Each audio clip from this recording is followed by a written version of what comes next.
UPSC के according important content पाने के लिए ईजी क्लासेस को ज़रूर सब्सक्राइब कर लें और बेल आइकन भी प्रेस कर दें जिससे कि नोटिफिकेशन मिलता रहे। Hello friends, welcome to expert guidance video classes. आज के इकोनॉमिक्स लेक्शन सीरीज़ के वीडियो में हम हाइपर इन्फ्लेशन के बारे में डिस्कस करेंगे। पहले के वीडियोज़ में हमने इन्फ्लेशन क्या होता है इसको डिटेल में डिस्कस कर चुके हैं हम। If you have not seen that video, please watch that video so that you can understand inflation clearly. उसके बाद हमने 3 टाइप के इन्फ्लेशन ऑलरेडी डिस्कस कर चुके हैं, जो है क्रीपिंग इन्फ्लेशन, दूसरा था वॉकिंग इन्फ्लेशन, तीसरा था गैलोपिंग इन्फ्लेशन और आज है चौथे टाइप का इन्फ्लेशन जो हम पढ़ने वाले हैं, हाइपर इन्फ्लेशन। क्रीपिंग इन्फ्लेशन में हमने देखा था इन्फ्लेशन जब 0 से 3% पर एनम हो रहा है, that would be called as creeping inflation. यही इन्फ्लेशन जब 3 से 10% के बीच में हो रहा है तो इसको हम कहते थे वॉकिंग इन्फ्लेशन। और उसके बाद ये इन्फ्लेशन 10 से लेके मतलब कि 3 डिजिट यानी कि 100% तक भी अगर हो रहा है पर एनम, उसको हम गैलोपिंग इन्फ्लेशन कहते थे। तो ये 3 टाइप के इन्फ्लेशन थे। इनको डिटेल में समझने के लिए इनके सबके ऊपर सेपरेट वीडियोस बन चुकी है। Please watch that video if you want to understand these inflation. So now understanding the fourth kind of inflation, that is hyper inflation. तो हाइपर इन्फ्लेशन मतलब जानते ही हैं, मैं बार बार बता चुका हूँ, it just means increase in cost of living. Cost of living क्या होता है? वही हमारा खर्चा पानी जो होता है, मान लीजिए 1 महीने में या फिर 1 साल में हमारा जितना भी खर्चा आता है गुड्स एंड सर्विसेज में, जो भी हम यूज़ करते हैं उसी को हम कैलकुलेट करते हैं और कंपेयर करते हैं 2 टाइम पीरियड से। मान लीजिए अभी करंट में हमारा कितना कॉस्ट ऑफ लिविंग आ रहा है और हमें मान लीजिए पिछले साल से कंपेयर करना है कि कितना इन्फ्लेशन हुआ है, तो 2019 से हम कंपेयर करेंगे कि हमारे कॉस्ट ऑफ लिविंग में कितना इंक्रीमेंट आया है और वही जो इंक्रीमेंट रहेगा उसी को हम इन्फ्लेशन कहेंगे। Fine, now let's see the definition of hyper inflation. तो हाइपर इन्फ्लेशन यानी कि बहुत तेज़ी से जो उछाल मारे या फिर बहुत अचानक से बहुत ज़्यादा जो इन्फ्लेशन आ जाए उसको हम हाइपर इन्फ्लेशन कहते हैं।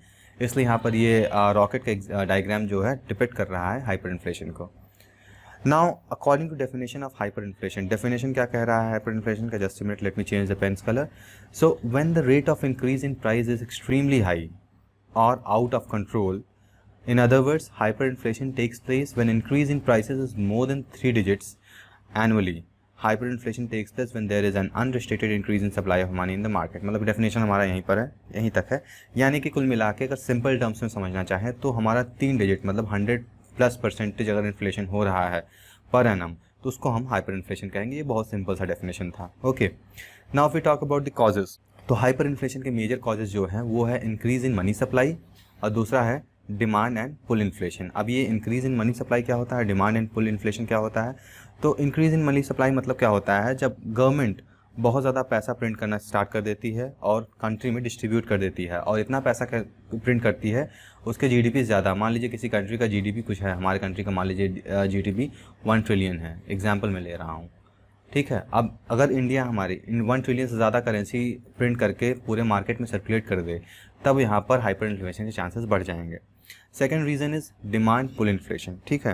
अब डिमांड पुल इन्फ्लेशन क्या होता है? जैसे कि गुड्स एंड सर्विसेज हैं, अगर मैं यहाँ पर सिर्फ गुड्स का एग्जांपल लूँ तो कोई एक पर्टिकुलर गुड, मान लीजिए अगर किसी का एग्जांपल, अगर मान लीजिए आप लैपटॉप एक डिवाइस है आपका जो कि आपका डेली यूज़ होना है, या फिर लैपटॉप छोड़िए आप डेटा पैकेट का ले लीजिए, डेटा पैकेट का डेटा पैकेज जो होता है आप यूज़ करते हैं इंटरनेट, ठीक है। इसका कॉस्ट अभी हम फिलहाल में देखें तो क्वार्टरली मतलब 3 महीने का देखा जाता है तो ऑलमोस्ट 600 रुपीज़ सारी कंपनीज दे रही हैं डेटा, ठीक है। अगर इसी डेटा का क्राइसिस आ जाए या फिर ये डेटा हमारे पास लिमिटेड हो जाए, यानी कि कोई भी एक कंपनी जो भी दे रही है, मान लीजिए जियो कंपनी इस समय बहुत फेमस चल रही है, तो जियो कंपनी के पास लिमिटेड डेटा हो जाए, मान लीजिए उनके पास सिर्फ 100 GB डेटा बचा हुआ है, अब वो 100 GB डेटा उनको बेचना है, तो पर GB डेटा क्या होगा इनका? डिमांड तो कितना है आप जानते ही हैं इंटरनेट का, बिना इंटरनेट का कोई काम ही नहीं हो रहा है, तो इसका प्राइस इतना ज़्यादा बढ़ जाएगा कि कोई अंदाज़ा ही नहीं। अभी मान लीजिए आपको 600 रुपये में मिल रहा है 1.5 GB पर डे, आगे चल के हो सकता है ये 6 लाख रुपए हो जाए अगर इस टाइप का कुछ सिनेरियो आ रहा है। तो डिमांड और पुल इन्फ्लेशन की वजह से भी एक हाइपर इन्फ्लेशन का मेजर कॉज हो सकता है और ये अक्सर डिप्रेशन के समय ही होता है। डिप्रेशन माने कि डिप्रेशन का भी एक सेपरेट वीडियो बनाएंगे हम। डिप्रेशन यानी कि क्या होता है कि जब कभी भी इकोनॉमिक क्राइसिस आती है किसी भी कंट्री में, जैसे कभी कोरोना पीरियड चल रहा है, कोरोना पीरियड में क्या हो रहा है, जॉब लॉस हो रहे हैं, काम कहीं हो ही नहीं रहा है, तो ये एक तरीके का इकोनॉमिक क्राइसिस है जो अभी चल रहा है। इन्हीं कंडीशन में हाइपर इन्फ्लेशन के कंडीशंस आते हैं। Okay, now we talk about the effects. अब इसके कॉन्सिक्वेंसेस क्या होते हैं? तो सबसे पहले लोग क्या करते हैं, अगर लोगों को पता चलता है या फिर महंगाई बहुत तेज़ी से बढ़ने लगती है तो लोग क्या करने लगते हैं कि सामान इकट्ठा करने लगते हैं, होर्डिंग, स्टॉक पाइलिंग, ये सब इकट्ठा करने लगते हैं। इसके वजह से क्या होता है, अभी भी स्टार्टिंग में भी आपने ऑब्जर्व भी किया होगा, जब कोरोना पैंडेमिक हुआ था, लॉकडाउन हुआ था, क्या करने लगे थे लोग, जो अपने डेली यूजेस के सामान क्या होते हैं वो घर में इकट्ठा खरीद के रखने लगे थे। जिनके पास पैसा था वो पूरे पैसों से अपने डेली यूज़ वाले सामान खरीद लिए थे ताकि उनको प्रॉब्लम ना हो बाद में, या फिर उनको लगा कि सामान बहुत ज़्यादा महंगा हो जाएगा, इसके वजह से हम खरीद लेते हैं। दूसरा एग्जाम्पल, पेट्रोल वगैरह देखते हैं आप कितना जल्दी प्राइस इन्फ्लेट हुआ या फिर बढ़ा। तो ऐसे प्रोडक्ट्स का लोग क्या करते हैं, स्टॉक पाइलिंग करने लगते हैं, जिसकी वजह से शॉर्टेज आ जाता है, और शॉर्टेज होने की वजह से फिर से वही प्राइसेस बढ़ने लगते हैं। बहुत सारे केसेस भी सामने आए हैं, कुछ शॉप्सकीपर मतलब जो एमआरपी था, एमआरपी ज़्यादा बहुत ज़्यादा करके प्राइसेस पे सामान बेच रहे थे। तो ये एक हाइपर इन्फ्लेशन का एक रीज़न है या कॉन्सिक्वेंस कह सकते हैं। तो स्टार्ट होता है, ये स्टॉक पाइलिंग होता है, स्टार्ट होता है छोटे प्रोडक्ट्स, ड्यूरेबल गुड्स जैसे कि ऑटोमोबाइल, वॉशिंग मशीन, ये सबसे स्टार्ट होता है। लेकिन धीमे धीमे जब हाइपर इन्फ्लेशन बढ़ता है तब लोग जो डेली यूज़ के सामान है, जैसे ब्रेड है, मिल्क है, ये सब भी बहुत मुश्किल से मिलने लगता है, और इकॉनमी जो होता है बहुत डिस्टर्ब हो जाता है। ठीक है, तो लोग जो सेविंग्स करते हैं, मतलब सेविंग्स तो खैर होती ही नहीं है, और सेविंग ना होने की वजह से अगर हो भी उनके पास सेविंग, तो कैश कोई मतलब नहीं रह जाएगा, क्योंकि डिमांड बहुत ज़्यादा बढ़ चुका होता है, गुड्स के प्राइसेस जो होते हैं बहुत ज़्यादा हाई रहते हैं ऑलरेडी, फाइन। और जो बैंक लेंडर्स होते हैं वो ऑलरेडी बैंकरप्ट हो चुके होते हैं। बैंकरप्ट क्यों? क्योंकि वो सारे पैसे ऑलरेडी वो दे चुके होते हैं, और उनके पास पैसे नहीं होते हैं कि लोग दें, और लोग भी अपने पैसे डिपॉजिट नहीं करते हैं बैंक्स में, because they have to use in purchasing the products, जिसके वजह से बैंक के पास पैसे ही नहीं होते कि वो लोन के रूप में किसी को दे सकें, फाइन। ना दीज वर इफेक्ट एग्जाम्पल्स बहुत सारे हैं। एग्जाम्पल समझने से पहले हम कुछ बेनिफिट्स देख लेते हैं, किनको बेनिफिट होता है। तो बहुत सारे लोग क्या होते हैं, बोरोवर्स होते हैं। बोरोवर्स मतलब कि जो पैसे दूसरे से लिए रहते हैं, बिजनेसमैन होते हैं, या फिर लैंड ओनर होते हैं। मतलब कि कई लोग जो एक तरीके से लोन लिए होते हैं, चाहे गवर्नमेंट बैंक से लिए हो, या फिर किसी प्राइवेट बैंक से लिए हो, या किसी इंडिविजुअल से लिए हो। तो ऐसे समय में क्या करते हैं, मान लीजिए किसी ने 1 लाख रुपए का लोन लिया है, अब पैसों की वैल्यू रही नहीं, पैसे मार्केट में बहुत ज़्यादा सर्कुलेट हो रहे हैं, तो लोग क्या करेंगे, अपना लोन वगैरह पे ऑफ कर देंगे, क्योंकि अमाउंट तो उतना ही देना पड़ेगा। ऐसा तो है नहीं कि करेंसी इंक्रीज़ होगी तो लोन अमाउंट जो 1 लाख रुपये उन्होंने लिया था उनको 10 लाख पे करना पड़ेगा।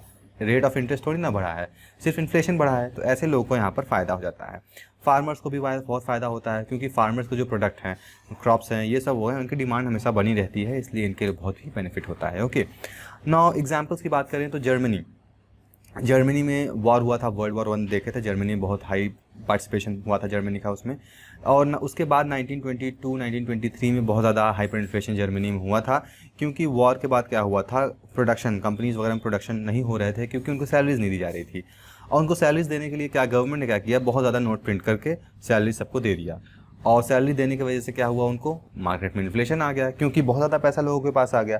इवन ये कंडीशन हुआ था कि 1923 जनवरी में जो ब्रेड का प्राइस मान लीजिए 250 पॉइंट है, मार्क है, या फिर मान लीजिए 250 रुपये है, मैं रुपये के एग्जांपल में बता दे रहा हूँ, वहाँ करेंसी यूरो है ऑल दो।